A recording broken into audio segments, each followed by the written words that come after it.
Welcome to the Lck tier list for 2025. We're going to be making a ranking of the teams coming into the season. And for those of you who don't know, the season starts on the 15th of January on the Wednesday, which is today's the 7th, so it's next week. And the format's pretty simple. It's 2 weeks of regular season, 2.5 weeks of regular season. And then there is the play-in stage, and then there is the playoffs rounds. It's a bit of a weird format. Basically, the teams are split into 2 different groups. These are the groups. The groups will play against each other. And the winning group will go through to the next round, and then the losing group will play against each other to see who goes through to the playoffs. I'll explain and follow along. I'll be co-streaming every single game on Twitch, of course, so if you want to follow along with the format, I'll keep you updated. Otherwise, you can check out the YouTube videos.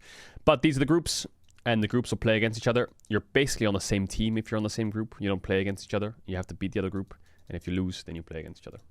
Let's go through the rosters quickly, and then we'll go through the tier list. There's been quite a lot of changes. BNK Fearx have changed out Closer, Henna, Executes. There's changes all across the board. Freaks have kept their solo lanes, but they've got Life Berserker. Life was an FPX, Berserker C9, Piosik was KT, I believe. D plus Kia has promoted Siwoo and got rid of Kingen. Barrel's back in Damwon. DRX have gotten Rich. They've kept Sponge, got Juhan. Yukal's come over. Teddy's here. Andil's come over from KDF. Gen.G have kept everyone apart from their bot lane. Pays and Lehens are out. They've gotten Ruler back from JDG. And they've got Duro, who I believe was on Fearx. Was he on Fearx? But apparently he's super hyped up, Duro. I don't know, he was on... a lot of people are saying he's insanely good. He only played in Fearx for a couple of weeks, I think. Hamolife, of course, they've kept everyone. They've just gotten Zeus from T1, which had a lot of controversy around it, but he ended up signing to T1, to Hamolife rather, instead of T1.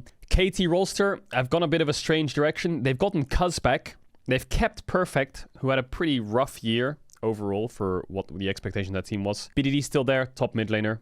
They've gotten Dogdam, who was on FPX as well, I believe, with Life. Was it Dogdam Life? And then Wei is their support, who was promoted. For those of you who don't know, KT Challenger Team and DK Challenger Team have basically been the best Challenger teams for a while in the LCK Challengers. So you've got Siwoo coming over from DK Challenger. Lucid was promoted from DK Challenger.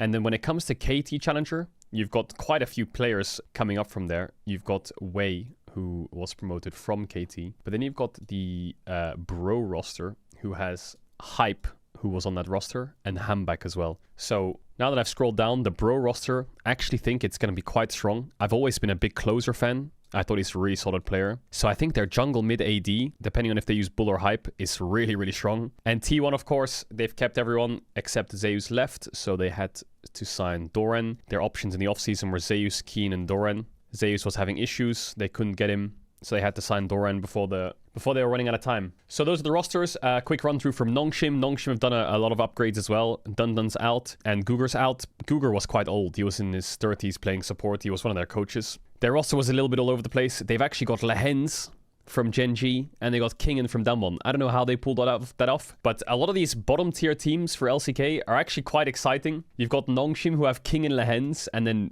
Jiwoo, who's insanely good AD carry, and Fisher, who was playing really well despite being bad on EDG. You've got Bro with 2 of the most hyped, not hyped actually, I don't want to say they're hyped, but like 2 of the most solid players from Challengers promoted to Bro.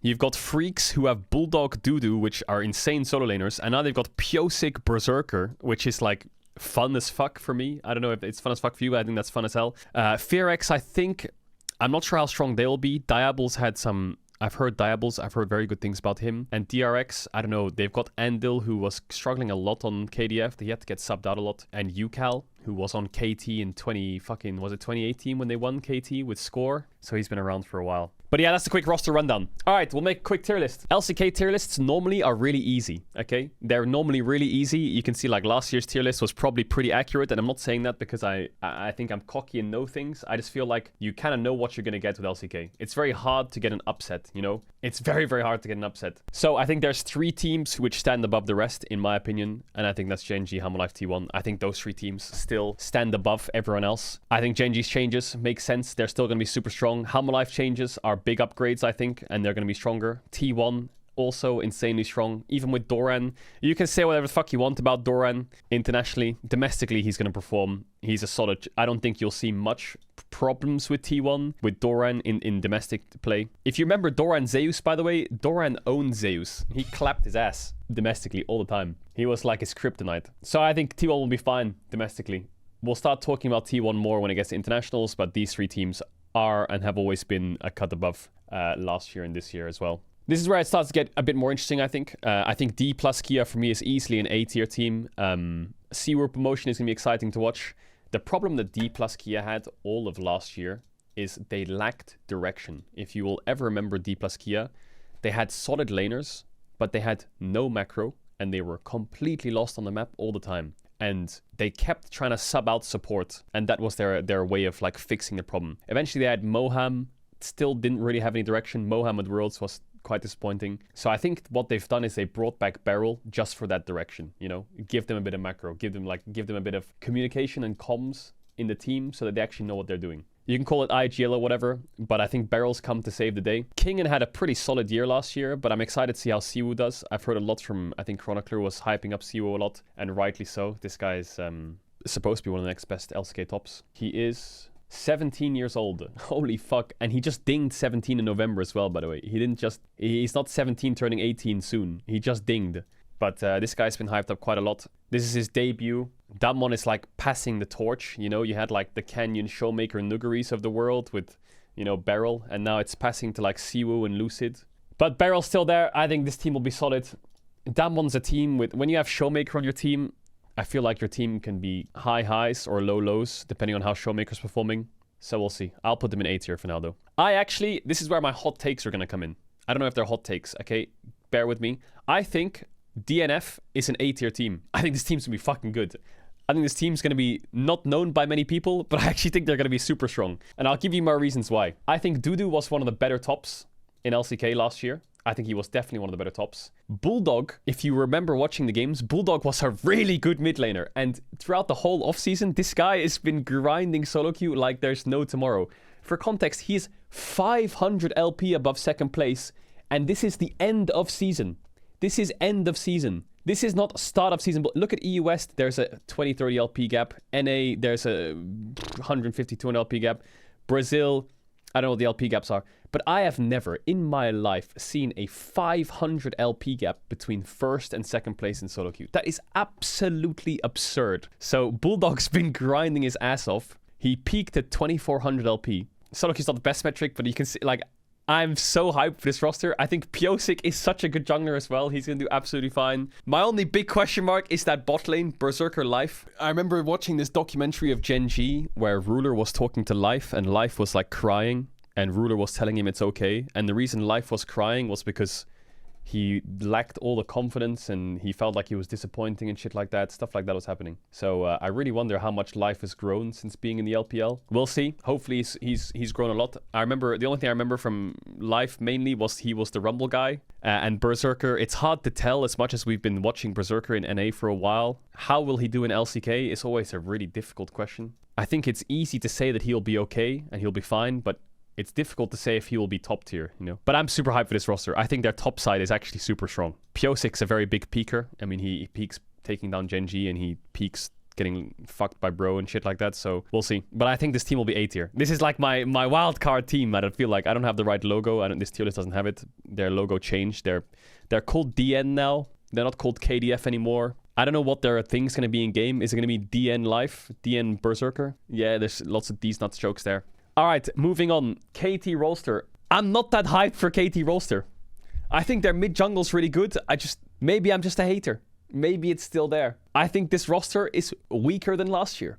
I don't know. Nothing about it excites me, you know? I wish I could give you more of an analytical angle on Dokdam and Wei, but actually I'm not sure. I've heard a lot of good things about Wei. Dokdam was in the LPL. Cuz has been really solid domestically. Perfect was pretty underwhelming, and BDD's really good. So I feel like you've got a weak top laner, a solid jungler, a really strong mid, an unknown support, and a mid 80 carry, I'll presume. Maybe he's underrated, but I'll say mid for now.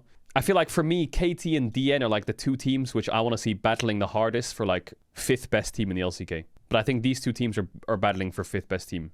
Below T1, HLE, Gen G, and DK. Which one will be better? I don't know. I feel like it's up to you depending on... I think this is the easy option because it's got BDD and Cuz on it. And I think BDD and Cuz domestically is really solid. This roster excites me more.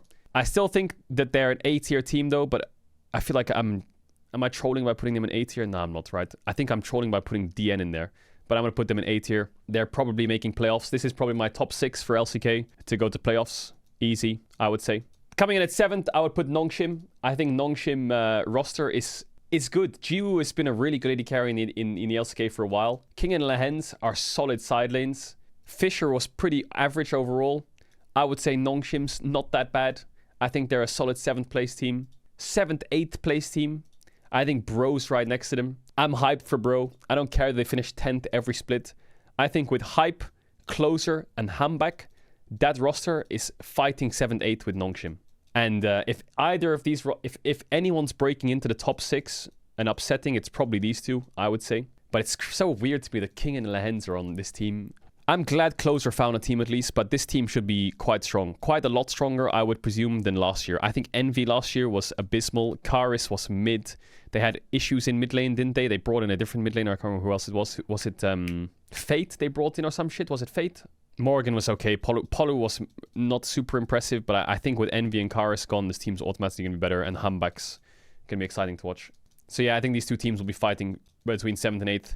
The two teams I'm not super excited about is this Fearx roster. Doesn't really do it for me. I like Clear a lot. I think Clear is a really good player. I think Kellen is not the strongest. Vikla, Raptor, something about this roster just makes me feel like they're finishing 9th or like bottom tier. And then alongside them, I have DRX, where I feel like Teddy's just in hell again. I think these are the C tier teams. I think you've got Clear and Teddy in semi-elo hell. Yukal and Vikla are like mid laners who have names, but to be honest, I would choose Closer and Fisher over Yukal and Vikla. I think maybe I'm just a hater. These are just my opinions. But yeah, Yukal was on TT for a while, right? Is Yukal the one that was when they won against top teams, he would like jump up in his chair and go crazy? He had like the Doinby, what is it called? I call it like the Doinby effect. Someone who like jumps up and screams a lot. Doinby aura celebration, whatever it is. Yeah, that was a quick tier list. I feel like it was quite easy for me to do. I don't think any team is terrible. I don't think there's like a clear D tier team. I think both these teams have like solid players on them, like Fearx. I would say like Teddy, Yukal, yeah. Clear, Diable, maybe, yeah. And then the B tier teams, I think, have solid players with them, but they also have really promising players as well. Like King and Lehens are solid, but I think Jiwoo is pretty promising. Fisher is also surprisingly turning his career around despite the EDG happenings, and same for Bro. They have like Closer and Morgan, who I think are pretty solid, but Hype and Hambak also pretty upcoming. And then the top 6, which I think, to be honest, the top 6 is probably clear-cut. I think the top 6 last year was also pretty clear-cut. If I remember correctly, who was fighting for 6th? The order was Genji, Hamolife, then DK, then T1, then... No, it was KT in there, and then it was KDF and Fearx fighting, no? Yeah, I think this top 6 is pretty solid. I'm pretty happy with this tier list. The new formats will be interesting to watch with how it works with Fearless Draft coming in. I feel like Fearless Draft is like a Rubik's Cube which hasn't been solved yet. No one really knows how Fearless Draft works properly yet. I feel like with an entire split of Fearless Draft, people will figure it out better. And the reason I say that is because, for those of you who don't know, Fearless Draft basically means if your champion is played in the series, you can't play it again, no matter which team you're on, okay? So if I pick Azir in game 1, no one can play Azir for the rest of the series. So by the time you get to game 5, there is 40 champions gone from both teams. The problem is there's one debate right now in the Fearless world, and that is, should Fearless Draft have bans? Should you be able to ban champions as well? And if the answer is yes, then when you get to game 5, not only is there 40 champions banned, you also have 5 bans each still. So that essentially means that what I could do is I could do 3 bans in my 1-2-3 on jungle and absolutely annihilate the jungle pool because 8 junglers are already gone, and I've banned 3 more, and I first pick a jungler. Which basically means I've taken out 12 junglers and I've first picked the strongest. This is where the game and the Fearless discussion becomes strange, because this is an option, and this is why I'm saying it's not figured out yet. Is that a good strat? Maybe. Could be a good strat. You have a winning jungle matchup probably. What have you sacrificed for it? I don't know. But there is a world where you can essentially 12 ban a roll in game 5 if you're blue side, and if you want to. And I don't know what jungle pool looks like with 12 bans. I don't know what AD carry pool looks like with 12 bans. I think the AD carry and mid are probably fine because you can just play like AD carries mid, or you can play mages bot and shit like that. Like, I don't know, Ziggs might be up or something, or you can play Hui bot or some shit, I don't know. But yeah, I feel like for jungle, it's quite rough. Anyway, that was the LCK tier list. I'm pretty happy with it. I'm excited. LCK starts next week, 15th of January. Be there.